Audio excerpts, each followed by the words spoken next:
Estamos aqui hoje no Centro de Controle de Endemias, juntamente com o nosso amigo Gilberto Linhares, ele que é coordenador aqui do departamento de Itaporã. Nós viemos aqui hoje falar um pouquinho com ele a respeito da dengue, um assunto que já está veiculado em vários meios de comunicação, e nós queremos um pouquinho desse esclarecimento para a população de Itaporã, o que está acontecendo aqui na nossa cidade. Gilberto, o que vem a ser a dengue? Porque muito tem se falado, mas muito pouco tem se explicado, e as pessoas não têm dado credibilidade nos meios de comunicação. Então eu queria que você falasse um pouquinho sobre a dengue, o que é e de que forma que dá o contágio. Não, na verdade a dengue é uma doença infecciosa aguda, né, que é transmitida através da picada do mosquito Aedes aegypti. É uma doença febril que impossibilita a pessoa para o trabalho, os escolares, causando sérios prejuízos à nossa sociedade. Existem tipos diferentes de dengue, como que se dá? Se fala muito em dengue hemorrágica, mas muitas pessoas ainda têm dúvida a respeito disso. Na verdade a dengue é uma doença, né? Ela existe as complicações que vêm acarretadas originária da doença. Então tem a dengue clássica, que é a dengue comum, a dengue hemorrágica e a dengue com complicação. Mas o que o pessoal preocupa mesmo é a questão do vírus, né? Que fica preocupado, agora está dando dengue tipo 4, dengue tipo 3, mas na verdade não é isso. Isso aí são os tipos de sorotipos de vírus diferentes, né? Que existe o dengue 1, 2, 3 e 4. São os vírus que, na verdade, são o nome que foram dado a ele, dengue tipo 1, 2, 3 e 4. Agora, a dengue mesmo é a doença. É a doença. Que certo. Pode ser comum ou pode ser complicada e vir até da hemorragia e até levar à morte. Quanto tempo depois da pessoa infectada começa a desenvolver esses sintomas e o que a pessoa deve procurar o posto de saúde, procurar aqui o centro de endemias, como que deve ser feito? Na verdade a dengue, o período crítico da doença é nos 6 primeiros dias, né, que nós chamamos de período de viremia. Então uma pessoa infectada, a pessoa que foi acometida pela picada do inseto que estava infectado, então os 6 primeiros dias é o período crítico em que a pessoa pode estar transmitindo a doença, vamos dizer assim, né? É o período que o vírus está circulando na corrente sanguínea. Então, para a pessoa que foi picada pelo mosquito infectado, ele tem aí um período de 3 a 15 dias, que é o período de incubação. É o período de 3 a 15 dias para manifestar a doença. Sendo em média aí mais ou menos uns 5 a 6 dias, uma semana.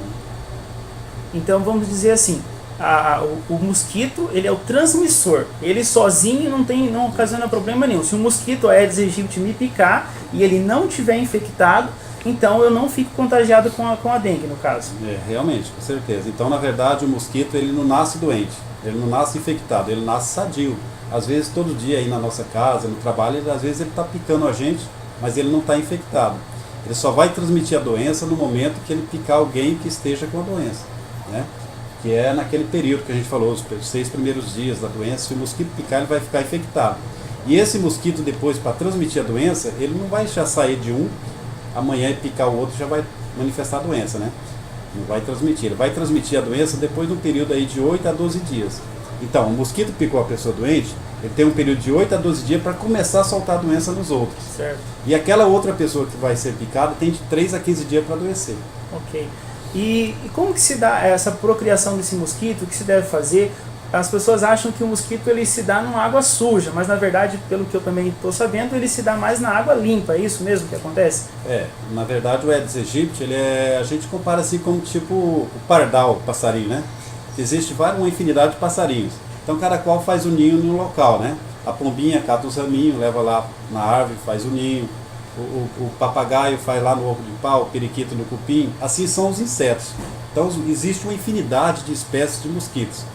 Então, geralmente nessas fossas, esgoto, dá muito esse pernilongo, só que é mais aquele comum.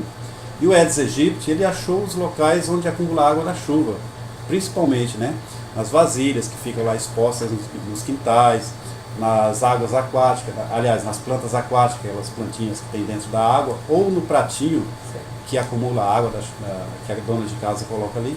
Então são os locais propícios, né, tanto no peridomicílio como no intradomicílio, dentro de casa ou fora, desde que tenha água acumulada, seja em que vasilha que for, é o local propício para ele se reproduzir. Nessa questão que você falou, da água suja, água limpa, na verdade a preferência dele é a água limpa, só que hoje ele já está se adaptando, né? O Aedes aegypti a gente já encontrou ele em águas também sujas, água até de esgoto, de fossa, né? Então a população tem que estar atenta a essa questão, eliminando os depósitos que acumulam água, tampando a caixa d'água, evitar, tampando a fossa também, que além de dar muito pernilongo comum, pode dar também o Aedes aegypti. E em relação à situação país hoje, como que se enquadra Itaporã dentro de Mato Grosso do Sul em relação a essa epidemia que se está se falando muito nos meios de comunicação?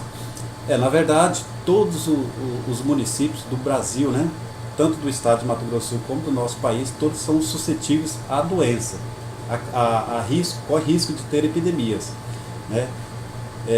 Para isso a gente tem feito assim, um trabalho para tentar evitar isso, né? Um trabalho aí constante, pessoal, envolvendo todo o setor saúde, população, né?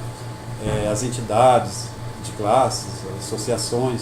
Só que infelizmente a gente não tem conseguido ter aquele êxito de evitar com que a questão da proliferação do mosquito, né? Porque segundo a OMS, que é a Organização Mundial de Saúde, o ideal para que não aconteça uma epidemia numa cidade é que o índice do mosquito esteja abaixo de 1%. Mas infelizmente nessa época de calor, muita chuva, né? Temperatura alta, que é uma época que o mosquito gosta, ele se prolifera muito nessa época. Então o índice começa a subir. Você tem uma ideia, no último ciclo que nós fizemos, foi no mês de novembro e dezembro, o índice estava em torno aí de 0,76, né? E hoje já estamos aí mais ou menos passando de 1%. Então a preocupação é grande, porque corre o risco de começar a chegar pessoas doentes na cidade e começar a transmitir a doença e aí... Acontece muito o fato de vir pessoas contaminadas então de outras cidades para Itaporã. Principalmente nessa época de final de ano, né? Que é a época de férias dos escolares, né? É uma época também que as pessoas visitam muito, as famílias, né? Vão visitar um outro, de um município para outro, de um estado para outro, e é onde vem a doença, vem o vírus. As pessoas às vezes vêm lá de Rondônia, São Paulo, do Rio, vem para cá, ou daqui vai para lá e vem com a doença. Então é uma época que acontece muita transmissão, e principalmente também por essa questão que eu falei, da questão de ser um período que o mosquito se prolifera muito. Então tem a possibilidade de ter a transmissão da doença por esse fato, de ter muito mosquito e de pessoas que estão circulando de uma cidade para outra, de um estado para outro. Como se encontra hoje em relação a números? Se existe já um contágio, se existe caso de morte ou alguma coisa já registrado aqui no município de Itaporã? Até hoje a gente não teve assim, falar assim, que tivemos pessoas óbito, né? Na verdade nós tivemos quase todos os anos, sempre está acontecendo algum surto de dengue, né? Algum ano um número maior, outros anos menor. Dependendo da situação do estado, nós também somos baseados nisso. No ano de 2012, o ano que passou agora, se encerrou, nós tivemos aí em torno de 159 notificações, né? Pessoas suspeitas de dengue, e desses, 48 foram positivos, né? Então encerramos o ano com 48 casos de dengue. E agora, iniciando janeiro, já começou a aparecer algumas pessoas suspeitas, né? Estamos aí com 3 notificações, né? E desses 3, um já positivo.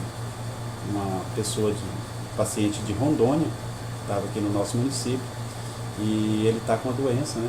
Já foi feito o exame, tudo comprovado, mas a gente já tomou todas as medidas cabíveis para evitar a proliferação, a disseminação da doença na vizinhança. Existe uma vacina desenvolvida já para dengue, ou o melhor tratamento ainda é a prevenção? Na verdade, até o momento, não se tem assim, falar assim, uma questão de tratamento específico para a doença, né? E nem temos ainda uma vacina para evitar a doença. Na verdade, nós temos tudo, está em fase de teste, de experiência, né? Então, existe aí a possibilidade da introdução de uma vacina para evitar a dengue, mas ainda está em fase de teste, talvez demore aí 4, 5 anos ou mais, né? E na verdade o tratamento também não é assim um tratamento específico, está com dengue, vamos tratar, dar um medicamento que vai sarar. Não, o tratamento na verdade ele é sintomático. Certo. Se a pessoa está com dengue, o que vai acontecer? A dengue ela causa muita febre, acima de 39 graus, né? Febre alta, dor no corpo, dor de cabeça, né? Dor no fundo dos olhos, às vezes vômitos, diarreia, né? Então são os sintomas que ela causa. Então a pessoa que está com essa doença, ele vai tratar esses sintomas.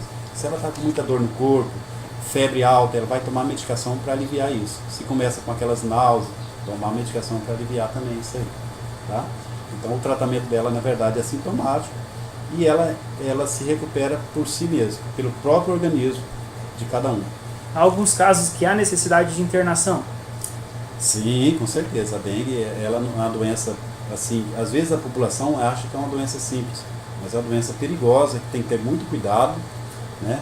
E dependendo do organismo de cada um, pessoas, uns às vezes não passa tão mal, mas outros começam a ficar mal, né? Ter complicações, começa a desidratar. Então, a recomendação é o quê? A pessoa começou a sentir, principalmente nessa época, febre, dor no corpo, dor de cabeça. Ela não está com garganta inflamada, ela não tem uma outra coisa. Primeira coisa, procurar um médico, unidade de saúde mais próxima. Ali o médico, o profissional de saúde vai estar avaliando a questão do paciente, né? E aí tomando as providências cabíveis, encaminhando, vendo a possibilidade de ser dengue, se for sim ou não, aí ele vai fazer um pedido de exame. E aí vai estar orientando essa pessoa como que ela deve proceder até recuperar a doença. Certo? Outra coisa, Gilberto. Em relação, então, hoje o melhor tratamento ainda da dengue é a prevenção. Então eu gostaria que você desse aos nossos telespectadores, né, umas dicas de como prevenir a proliferação do mosquito, o que a dona de casa, o meu amigo que está aí nos assistindo, pode fazer para prevenir essa proliferação do mosquito. Muito já tem se falado, mas eu gostaria que você transmitisse uma mensagem para a população específica de Itaporã. Na verdade, a gente solicita aí, pede encarecidamente a toda a população que seja um agente de saúde em seu domicílio, né? Que esteja ali, tira pelo menos assim, uma vez por semana, 5 minutinhos, o suficiente para ele estar dando uma olhadinha no quintal, né? No quintal da sua casa, olhando ali se está tendo algum depósito que possa acumular água. Às vezes a pessoa pintou a casa ali, de repente ficou as latas lá no fundo do quintal. Às vezes ele tinha um cachorrinho lá no fundo, tinha uma vasilhinha que dava água, dava alimento para o cachorrinho morreu, ficou a vasilha lá. Então a pessoa tem que estar atento a isso, né? Um pequeno detalhe, às vezes pode ser um foco gerador do mosquito, né? Às vezes a pessoa pensa que a dengue está relacionada somente à sujeira, a lixo. É também, mas nem sempre isso. Porque às vezes a gente chega aí em quintais limpinho, assoalhado, todo cascalhadinho ou cimentado, e lá no fundo tem lá um pé de árvore, de repente lá de baixo tem um potinho de manteiga, um copinho de iogurte, uma sacolinha, um pedaço de lona plástica. Então todo cidadão tem que estar atento a isso. Estar atento com o seu domicílio, ele tem que ser um agente fiscalizador, cuidar de si mesmo, cuidar da sua família e também zelar pela saúde da população, que nós vivemos em conjunto, moramos muito próximo um do outro, né? E você cuidando do seu quintal, você não está cuidando só da sua saúde, você está cuidando, zelando pela saúde do seu próximo, do seu vizinho, né? E a gente pede aí que a população, principalmente nesse período de muita chuva, período de clima elevado, né? É uma época propícia para a proliferação do mosquito, então que as pessoas fiquem atentas, evitar, principalmente as caixas d'água também estarem tampadas, aqueles tambores reservatórios de água, as pessoas às vezes procuram acumular água ali para uma possível falta de água, né? Então fica aquele reservatório ali. Mas a gente não está proibindo que a pessoa não tenha aquilo, mas que ele tampe, deixe tampadinho, para evitar que o mosquito dissolve. As fossas também, estar bem tampada, colocar a saída de gás ali da fossa, colocar um ralinho, alguma coisa assim, uma telinha, para evitar a entrada também dos insetos. Tá? Então com isso, a pessoa está colaborando para que evite a doença. Certo? Ok, Gilberto, eu agradeço a sua atenção. Nós agradecemos a você que é o diretor do Centro de Controle de Endemias aqui do município de Itaporã e continue com o seu trabalho. Obrigado. Tá bom.